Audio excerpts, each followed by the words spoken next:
समझ में आ रहा है सभी को? सुनाई दे रहा होगा। क्वेश्चन नंबर 4 की तरफ बढ़ते हैं। एक क्रिस्टलाइन सॉलिड, एक क्रिस्टलाइन सॉलिड, इसका क्या होगा?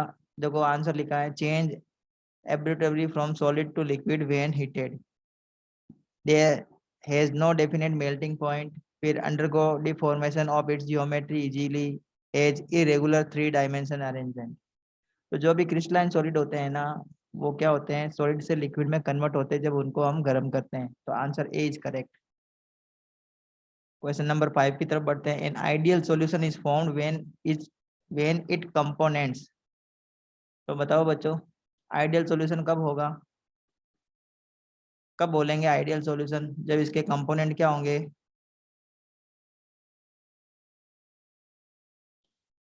देखो, have no volume change in the mixing, ये सही है, क्योंकि आइडियल सॉल्यूशन के लिए डेल वी मिक्सिंग क्या होना चाहिए? 0 होना चाहिए। ठीक है। Have no enthalpy on mixing, हाँ, enthalpy of fusion delta H, ये भी 0 होनी चाहिए, मतलब कोई भी हीट रिलीज नहीं होनी चाहिए, कोई भी हीट एब्जॉर्ब नहीं होनी चाहिए। तो आंसर हो जाएगा C. C is the correct answer. ठीक है। क्वेश्चन नंबर 6 देखेंगे। Schottky defect, define imperfection in the lattice structure of. तो शॉर्ट की डिफेक्ट किसमें मिलेगा आपको? क्वेश्चन नंबर 6 का आंसर बताओ बच्चों। शॉर्ट की डिफेक्ट किसमें होता है? गैस में, लिक्विड में, प्लाज्मा में, किसमें होगा? सॉलिड के अंदर होता है शॉर्ट की डिफेक्ट। फिर आईयूपीएसी नेम बताना आपको इस कंपाउंड की। कंपाउंड नंबर 7 की आईयूपीएसी नेम बताओ बच्चों जल्दी से, क्या होगा?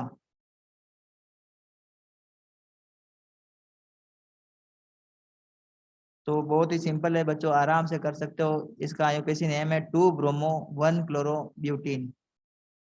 2 chloro 1 bromo butene. Then question number 8, protein are condensation polymer of. तो प्रोटीन जो है वो किसका कंडेंसेंट फॉर्म है बेटा? अल्फा एमिनो एसिड का। हमने पढ़ के आए हैं बेटा, अल्फा एमिनो एसिड क्या होते हैं। एमिनो एसिड के बारे में आपने पढ़ा होगा, अल्फा एमिनो एसिड होते हैं, बीटा एमिनो एसिड होते हैं। ठीक है। तो जो प्रोटीन होते हैं उनमें अल्फा एमिनो एसिड्स होते हैं, खूब सारे एमिनो एसिड्स आपस में जुड़ते हैं और प्रोटीन का एक मॉलिक्यूल का फॉर्मेशन करते हैं। क्वेश्चन नंबर 9 देखो। when two halogen atoms are attached to some carbon atom then it is, क्या होगा बेटा? दो हेलोजन एटम है, वो सेम कार्बन पे जुड़ जाए तो उसको हम क्या बोलेंगे? जेम डाई हेलाइड कहते हैं। क्या कहते हैं उसको हम? Gem dihalide. Answer B is correct. Question number 10, which of the following noble gas react with fluorine to form compound. कौन सी नोबल गैस है जो फ्लोरीन से रिएक्ट करके उसको कंपाउंड में कन्वर्ट करती है? बताओ बच्चों, कौन सी नोबल गैस है जो फ्लोरीन से रिएक्ट कर लेती है? बहुत सिंपल है बेटा, जिनोन के कंपाउंड जो होते हैं ना वो फ्लोरीन से रिएक्ट करते हैं। तो आंसर जिनोन के भी होते हैं। देखो अब ध्यान से देखेंगे, क्रिप्टोन भी करती है फ्लोरीन से रिएक्ट और रेडोन भी करती है। तो यहाँ पे हमारा आंसर आ गया D, all of these. Yes. Question number 11 देखेंगे बेटा। Ether is more volatile than alcohol having the same molecular formula, this is due to. तो ईथर में क्या होगा बेटा? ध्यान से देखेंगे, डाइपोल कैरेक्टर ऑफ ईथर जो कि नहीं होता, ईथर के अंदर डाइपोल होता ही नहीं है इसमें। फिर एल्कोहल हैविंग रेजोनेंस स्ट्रक्चर, ये भी नहीं होता है इसके अंदर। फिर इंटरमोलिकुलर हाइड्रोजन बॉन्डिंग ईथर में एब्सेंट होती है। पर आंसर बच गया D, intermolecular hydrogen bonding in alcohol. ये करेक्ट आंसर है बेटा। एल्कोहल के अंदर इंटरमोलिकुलर हाइड्रोजन बॉन्डिंग होती है और इसकी वजह से क्या होता है, ईथर के जो बॉइलिंग बॉइलिंग पॉइंट होते हैं वो एल्कोहल के कंपैरिजन में कम होते हैं। तो answer D is correct. Question number 12 देखो बच्चों। The space lattice of graphite, space lattice of graphite क्या होता है? कैसा होता है ग्रेफाइट का स्पेस लेटिस? लेटिस स्ट्रक्चर आप लोगों ने पढ़ी होगी वजह ग्रेफाइट की, जिसके अंदर आप ना हेक्सागोनल स्ट्रक्चर बनाए होंगे, है ना। तो लेटिस कैसी होती है इसकी, hexagonal. D answer is correct. Question number 13, the process of converting alkyl halide into alcohol. तो एल्काइल हैलाइड को अल्कोहल में कन्वर्ट करने के लिए हमें कौन सी रिएक्शन देखनी होगी? एडिशन होगा, सब्लिमेशन होगा, डिहाइड्रेशन होगा, या रीअरेंजमेंट होगा? क्या होगा बताओ। एल्काइल हैलाइड को जब हम अल्कोहल में कन्वर्ट करते हैं तो रिएक्शन होती है सब्स्टिट्यूशन। कौन सी होती है बेटा? सब्स्टिट्यूशन रिएक्शन होती है ये। Question number 14, which of the following factor do not affect solubility of solid solute in liquid? तो कौन सा फैक्टर है जो अफेक्ट नहीं होता है solubility of the solute in liquid? Temperature, pressure, nature of solute, all of this. तो बच्चा ध्यान से देखेंगे, प्रेशर का कोई इफेक्ट नहीं पड़ता। कोई भी सॉलिड कितना सॉल्युबल होगा किसी भी पर्टिकुलर लिक्विड में, ये किसके ऊपर डिपेंड करता है? टेम्परेचर के ऊपर डिपेंड करता है। टेम्परेचर पर डिपेंड करेगा। नेचर ऑफ सॉल्यूट कैसा है इसके ऊपर भी डिपेंड करता है। नेचर ऑफ सॉल्यूट का मतलब वो पोलर सॉल्वेंट, वो पोलर है या नॉन पोलर है। अगर पोलर होगा तो पोलर में डिजोल्व हो जाता है, नॉन पोलर होते हैं वो नॉन पोलर सॉल्वेंट के अंदर डिजोल्व हो जाते हैं, पता होगा आपको। क्वेश्चन नंबर 16 देखेंगे बच्चों। तो क्वेश्चन नंबर 16 क्या है? क्वेश्चन नंबर 16 है, what is hybridisation in phosphorus in PCl5? बहुत ही सिंपल क्वेश्चन है बेटा बच्चा, आपने 11th क्लास में भी पढ़ा होगा ये सेम। 11th क्लास में आपने पढ़ा है बच्चों। आंसर बताओ अगर आपको पता है तो। sp3d होता है। Yes, which of the following is correct about hydrogen bonding in nucleotide? तो जो न्यूक्लियोटाइड के अंदर नाइट्रोजन क्षारक जुड़ते हैं उसका सीक्वेंस बताना है। तो मैंने बताया था आपको, ए हमेशा टी से जुड़ता है और जी हमेशा सी से जुड़ता है। ए और टी के बीच में डबल बॉन्ड होते हैं, हाइड्रोजन बॉन्डिंग होती है ये। और जी, जी का मतलब ग्वानिन और सी का मतलब है साइटोसिन, इनके बीच में ट्रिपल बॉन्ड होते हैं। तो answer D is correct. Ethylene dichloride can be prepared by addition of HCl2। तो इथाइलिन डाइक्लोराइड को बनाना है तो कैसे बना सकते हैं इथाइलिन डाइक्लोराइड को बच्चों? हम क्वेश्चन नंबर 18 देखेंगे। Ethylene dichloride can be prepare,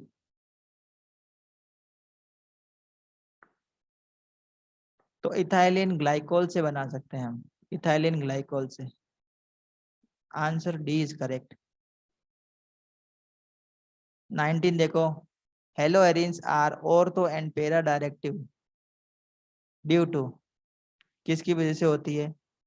resonance होता है इसके इनमें, यस रेजोनेंस होता है।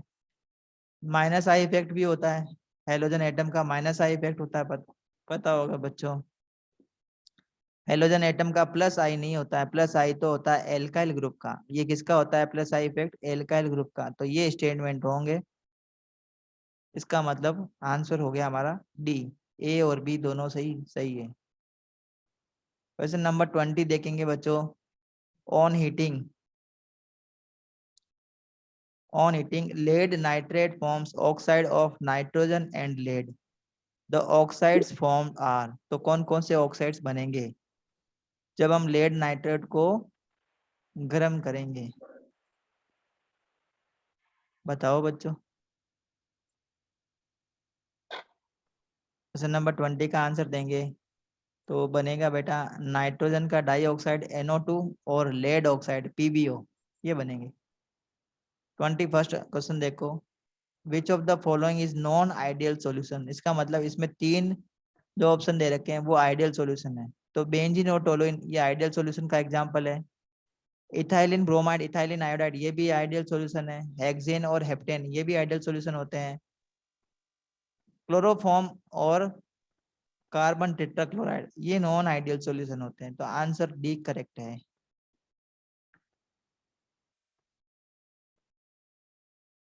यस, क्वेश्चन नंबर 22 देखेंगे बच्चों। Question number 22, collectively the elements of group 15। तो ग्रुप 15 के एलिमेंट्स को हम किस नाम से जानते हैं? बहुत ही सिंपल क्वेश्चन है। तो इनको निको निकोजन जानते हैं, निकोजन्स बोलते हैं, तो आंसर ए करेक्ट है। Question number 23, insulin production and its action in human body are responsible for the level of diabetes. The compound belongs to which of the following categories? तो ये जो इंसुलिन प्रोडक्शन होता है ना human body के अंदर, ये किस कैटेगरी का है? इंसुलिन हार्मोन होता है, पता है ना आपको, बायो के कैंडिडेट होकर, बायो आप लोगों ने पढ़ा है, पता है इंसुलिन हार्मोन होता है। विच of the following elements is most metallic? तो कौन सा एलिमेंट सबसे ज्यादा मेटेलिक कैरेक्टर शो करेगा? तो आंसर है D, bismuth. Which of the following elements does not show allotropy? कौन सा एलिमेंट एलोट्रोपी शो नहीं करता? बहुत ही सिंपल क्वेश्चन है बेटा, नाइट्रोजन के कोई भी एलोट्रोप्स नहीं होते हैं, बाकी बिस्मिथ के भी होते हैं, एंटीमनी, आर्सेनिक, इन सब के होते हैं, नाइट्रोजन का कोई भी एलोट्रोप नहीं होता है।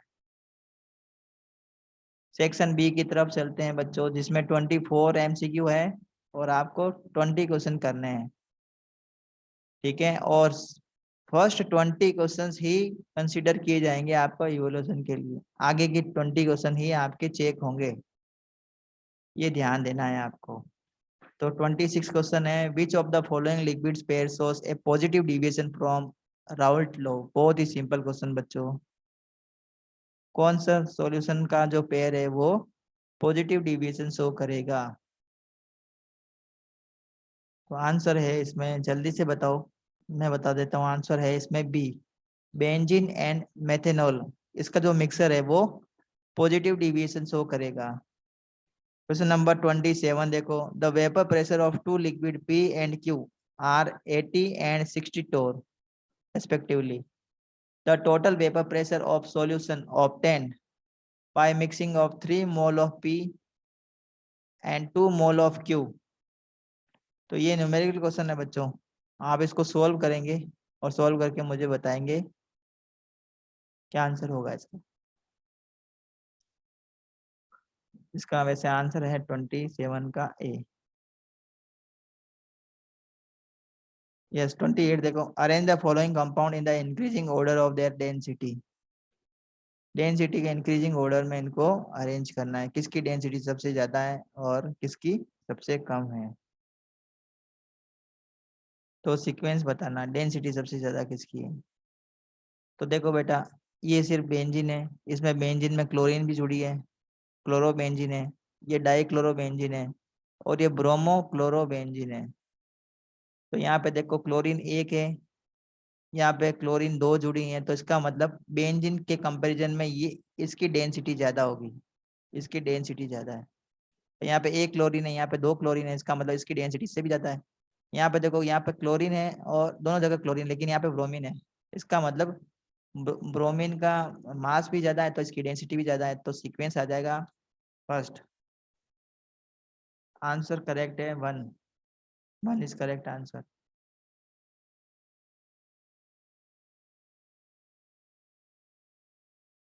Question number 29, which of the following is not a tetrahedral in shape? कौन सा टेट्राहेड्रल शेप में नहीं है? 29 क्वेश्चन में देखो बच्चों,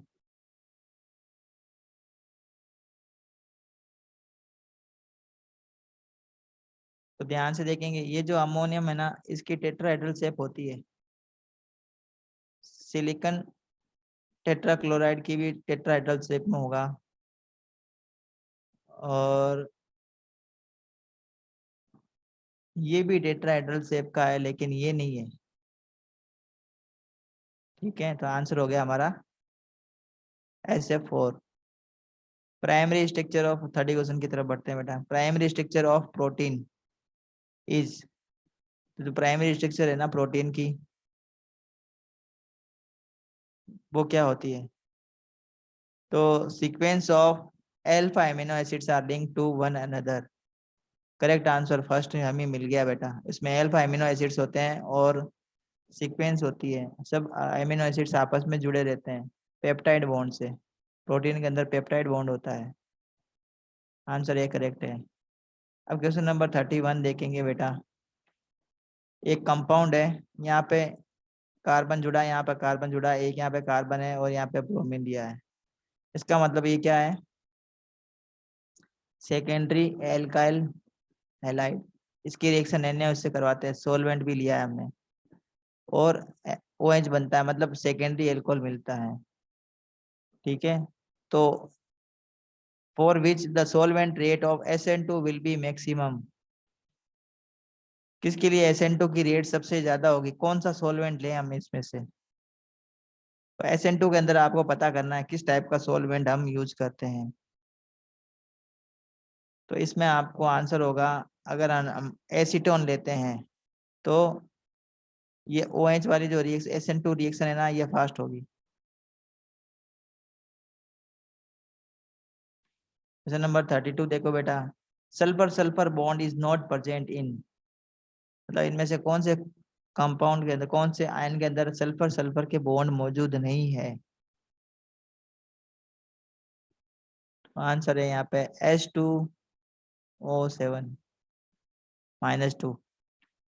question number 33। Which of the following is not a crystalline solid.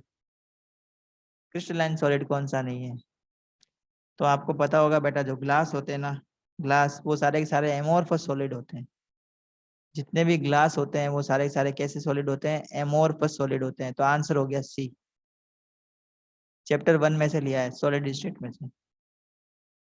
For the compound, ये कंपाउंड दे रखा था, order of increasing carbon halogen bond length.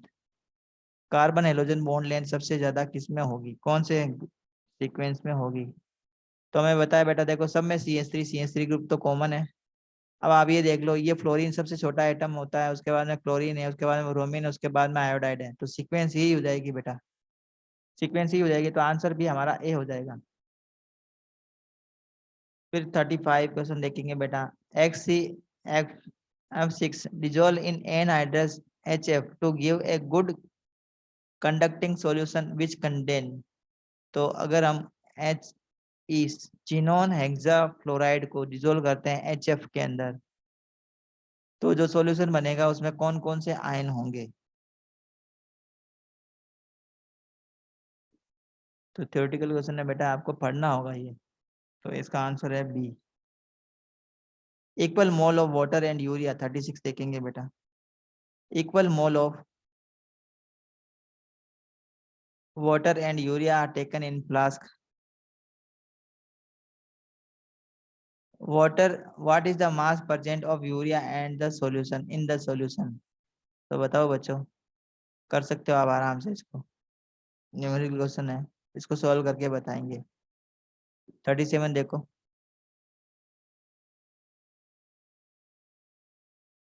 37 देखो बच्चा। 37 में दिया है, which statement is not correct about alcohol. Alcohol के बारे में कौन सा स्टेटमेंट सही नहीं है? बताओ बच्चों।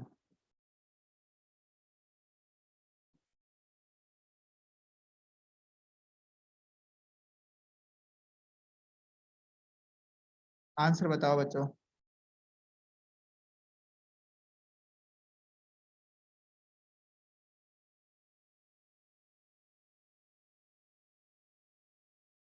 तो आंसर हो जाएगा बेटा इसका बी। बी आंसर करेक्ट है। Alcohol is less number of carbon atom is less soluble in water than alcohol of more number of carbon atom. मतलब ये जो स्टेटमेंट है ये रॉन्ग है, स्टेटमेंट है ये रॉन्ग है।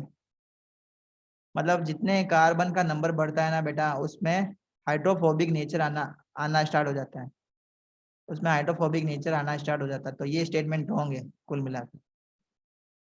ठीक है, अब क्वेश्चन नंबर 38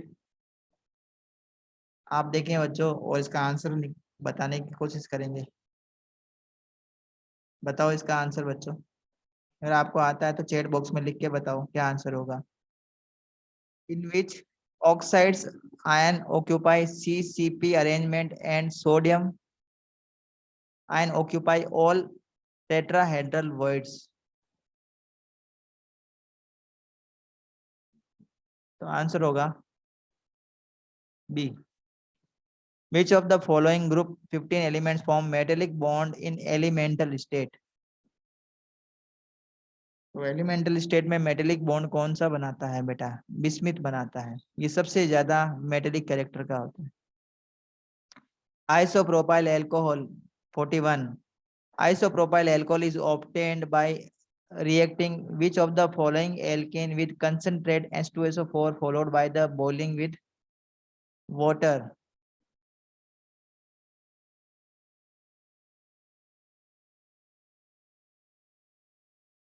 आंसर है बेटा प्रोपाइलिन।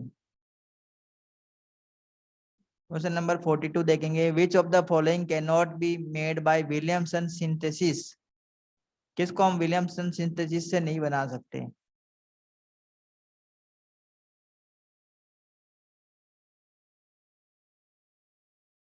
ये सारे बन जाएंगे, देखो बेटा, मेथोक्सी बेंजीन बन जाएगी, मिथाइल टर्सरी ब्यूटाइल ईथर भी बन जाएगा, ये बन जाएगा आपका, लेकिन ये नहीं बनेगा, डाई टर्सरी ब्यूटाइल ईथर ये नहीं बनेगा, तो आंसर डी करेक्ट है। PCl5 react with water to form, तो बहुत सिंपल क्वेश्चन है बेटा, ये हमने 11th क्लास में भी पढ़ा था। क्या बनेगा? आंसर है बी, H3PO4 और HCl ये बनता है। पी ब्लॉक एलिमेंट में से क्वेश्चन लिया हुआ है ये। क्वेश्चन नंबर 44 देखेंगे बच्चों, which of the following compound is resistance to nucleophilic attack by hydroxyl ion?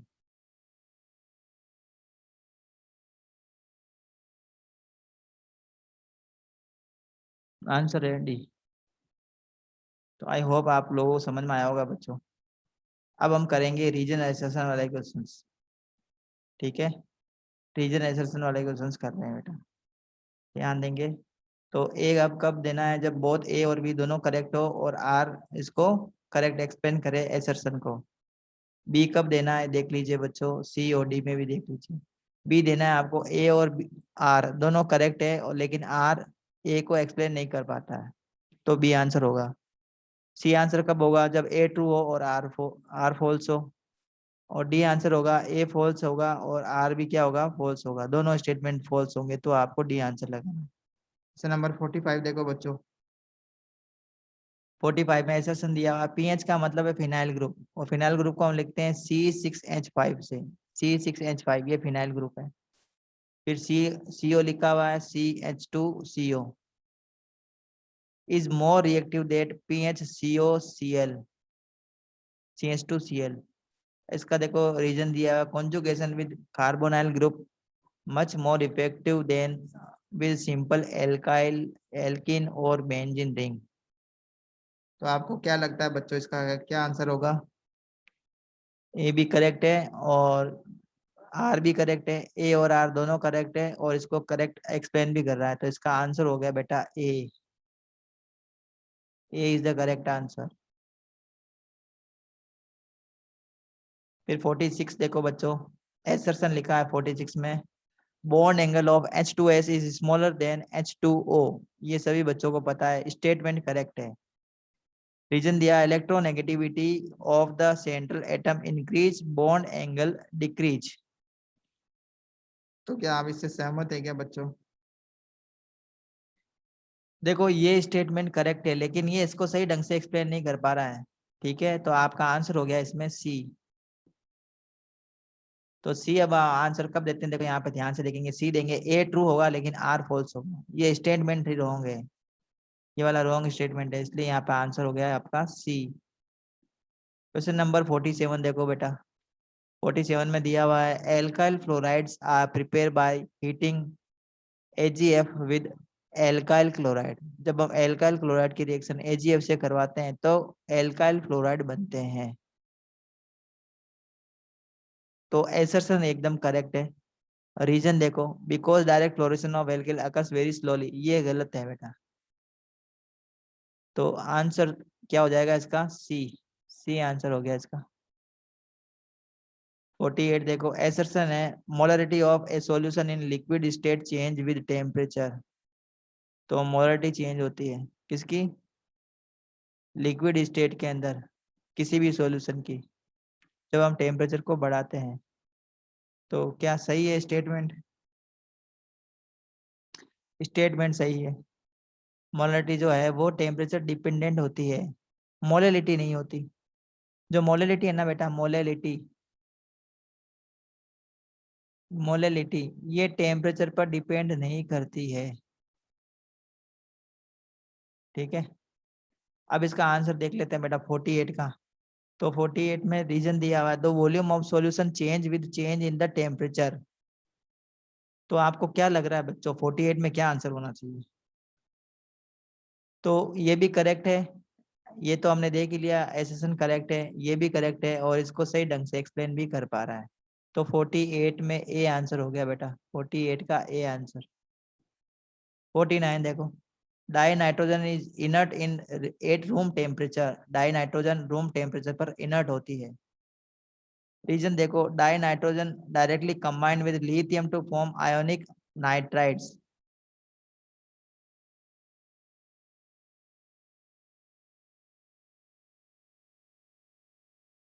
तो क्या होगा बच्चा इसका आंसर? देखो इसका आंसर बताओ क्या होगा 49 का आंसर? सी आंसर करेक्ट है इसका। सिर्फ स्टेटमेंट करेक्ट है, ये करेक्ट है, ये रॉन्ग है पूरा का पूरा। अब क्वेश्चन नंबर 50 देखो बेटा, मैचिंग वाले क्वेश्चन है, मैच करना है आपको। तो मैंने जितना बताया आप सभी बच्चों को समझ में आया होगा बच्चों।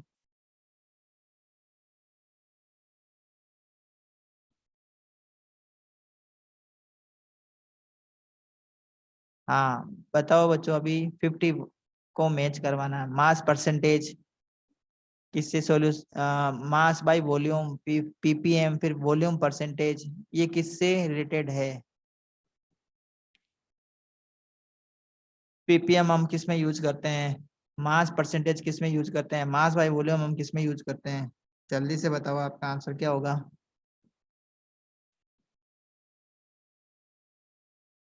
तो ये जो मास परसेंटेज है ना, ये काम आता है इंडस्ट्रियल केमिकल एप्लीकेशन में। ठीक है, और ये जो है ना मास बाय वॉल्यूम, ये आता है मेडिकल के अंदर। M/V लिखा हुआ होता है, आपने देखा होगा दवाई की शीशी पे। फिर आपका है देखो पीपीएम। पीपीएम क्या है? Concentration of pollutant in water. तो सी का हो जाएगा क्यू। सी का है क्यू, ये वाला। और अभी बच गया वॉल्यूम परसेंटेज, तो ये होता है लिक्विड सॉल्यूशन का, इसका एस हो गया। आंसर हो गया डी। डी करेक्ट है। Yes. Question number 51, which of the following analogy is correct? तो कौन सा करेक्ट है बेटा 51 में बताओ।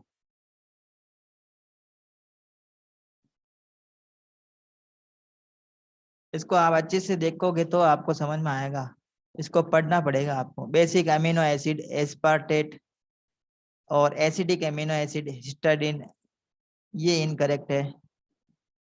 तो आपका आंसर हो गया C. Optically active amino acid glycine होता है, ऑप्टिकली एक्टिव लाइसिन होता है, ये सही है। एसेंशियल अमीनो एसिड लाइसिन है, नॉन एसेंशियल ग्लाइसिन है, ये भी सही है। फिर ग्लूकोज पायरेनोज होता है, फ्रक्टोज फ्रोनेज होता है, ये भी एकदम करेक्ट है। तो आंसर हो गया आपका सी, ये इनकरेक्ट है। फिर देखो बच्चों XeF6 जिनोन हेक्साफ्लोराइड, इसको एक्सिस में अगर हम गर्म करते हैं, इसको एक्सिस में वाटर से रिएक्ट कराते हैं तो X बनता है, और अगर हम वाटर के 2 मोल लेते हैं तो Y बनता है। तो X और Y क्या होंगे?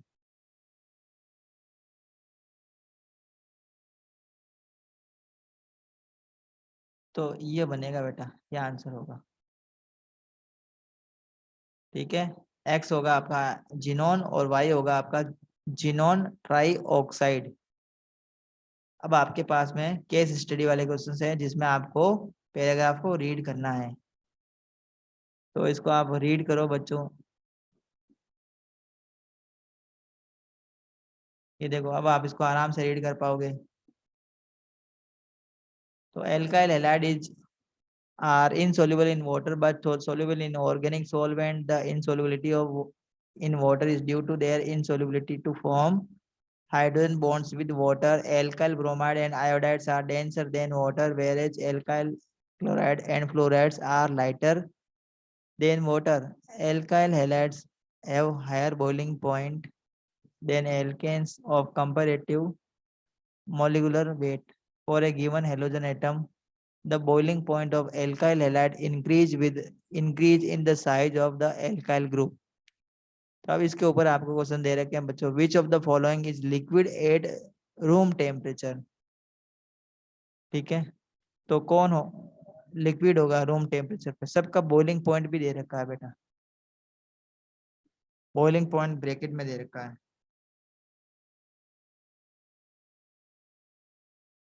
तो देखो इनका तो बहुत बहुत कम है, ये 3 दिया हुआ है, इसका 12 दे रखा है, इसका 78 माइनस में दे रखा है, तो आंसर हो गया A. Which of the following process is highest melting point. तो किसका सबसे ज्यादा मेल्टिंग पॉइंट होगा 54 में?